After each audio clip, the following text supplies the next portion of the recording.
There are big questions this morning over a Chinese research vessel that's moving very slowly off the south coast of Australia. Joining us live now, National Senator Matt Canavan. Matt, good morning to you. So the vessel's going the long way home, so whatever it's doing, it's not for fun. If it's spying or mapping the sea floor, presumably for its submarines, is that a national security threat?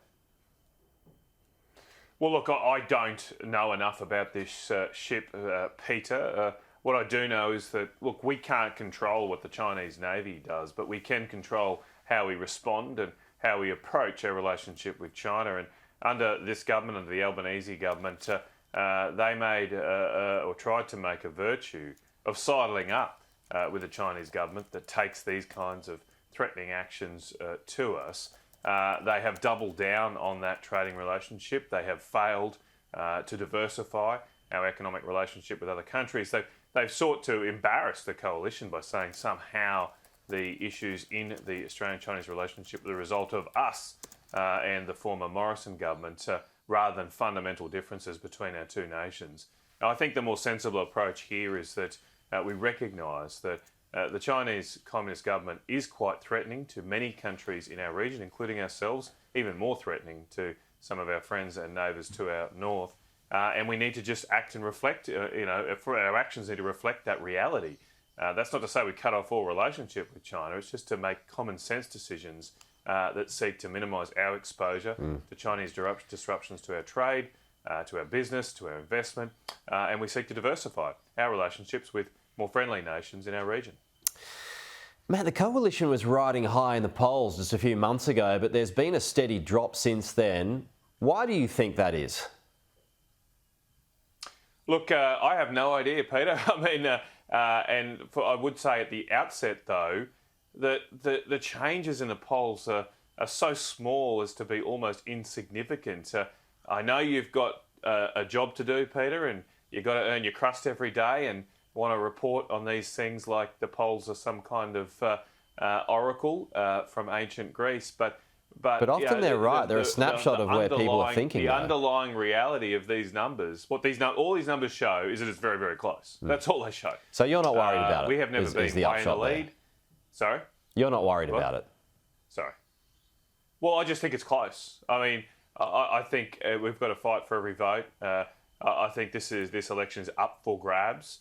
I think the people viewing your show hopefully realise that their vote really matters, that talking to their friends and neighbours really matters, because this election could go either way. It's absolutely on a knife edge. It has been on a knife edge for really the last 12 to 18 months, ever since the Prime Minister wasted $300 million of your taxes on The Voice. It's been very, very close. So it could go either way. Our job, of course, is to put our policies forward, show that we've got a plan, a better plan for the Australian people. And as I constantly say, what this government's offering is more of the same. Their budget last week was more of the same spending, more of the same green subsidies, more of the same mass migration. I don't think that the same is going to cut it for Australia. It hasn't been working that well, I don't think. So the only way to get a change is to change the government. So in an election campaign, even small moments matter. So this may have been an offhanded remark when asked on radio yesterday, but critics have seized on it anyway. The opposition leader claiming that he'd moved to Kirribilli instead of the lodge in Canberra. What are your thoughts on that? How do you feel about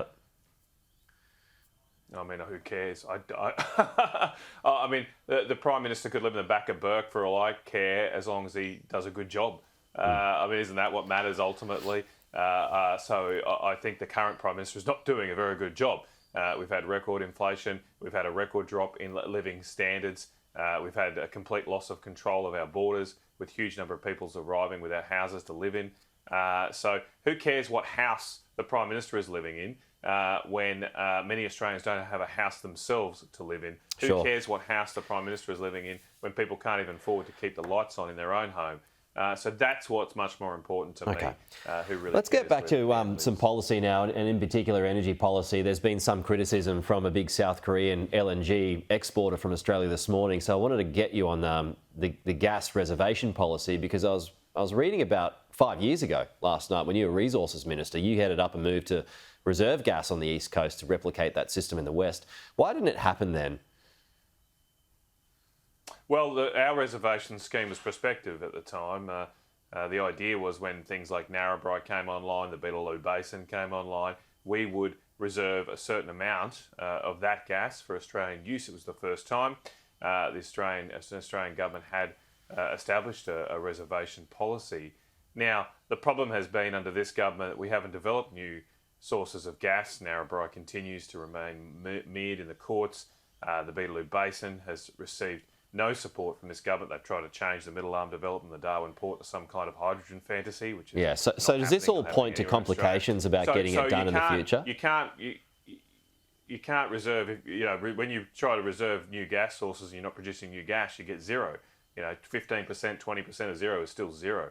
Yeah. So we have to obviously change tack now, and that's why Peter Dutton has announced another policy which is sensible and reasonable. It will not stop our contracted exports, including those to South Korea, but it would free up a little bit of gas to help take some pressure off for Australian households as well.